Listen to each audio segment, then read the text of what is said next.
ஒரே ஒரு 5 லிட்டர் இதய மந்த்ரா கடல் எண்ணெய் பேக் ஒரு மாசம் முழுசுக்கும் அத்தனை சமையல முடிச்சு விடலாம். இதய மந்த்ரா. عرض سلام دارم به ملت عزیز و بزرگ کشورمون.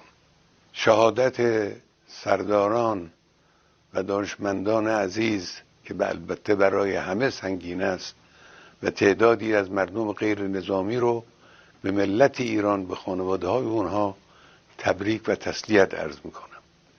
امیدواریم انشالله خدای متعال درجات اونها رو عالی کنه و ارواح طیبشون رو مشمول لطف ویژه خودش قرار بده.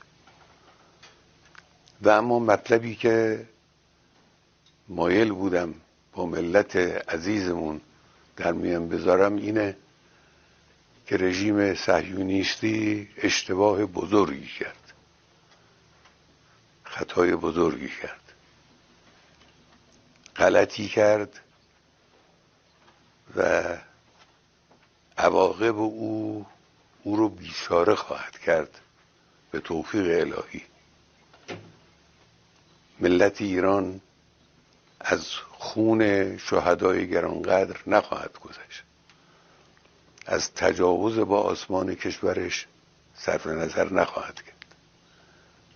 نیروهای مسلح ما آماده هستند و مسئولین کشور و همه آحاد مردم پشت سر نیروهای مسلحند. امروز از همه جناح‌های گوناگون سیاسی کشور و آحاد گوناگون کشور پیام‌های مشابهی صادر شد. همه احساس می‌کنند که باید در مقابل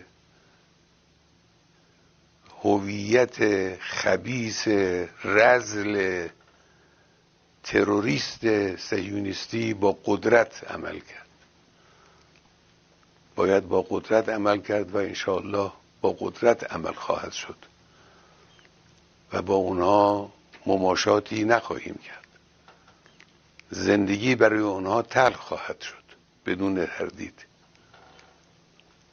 فکر نکنند که زدند و تمام شد. نه، کار رو اونها شروع کردند و جنگ به راه انداختند. ما به اونها اجازه نخواهیم داد که از این جنایت بزرگی که انجام دادند خودشون رو سالم خلاص کنند.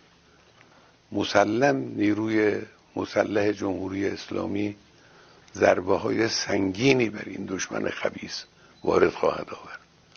ملت هم پشتیبان ماست، پشتیبان نیروهای مسلح و جمهوری اسلامی به اذن الهی بر رژیم صهیونیستی فائق خواهد شد. ملت عزیز این رو بدونند و مطمئن باشند و خاطر جمع باشند که در این زمینه هیچ کوتاهی صورت نخواهد گرفت. و السلام علیکم و رحمت الله و برکاته.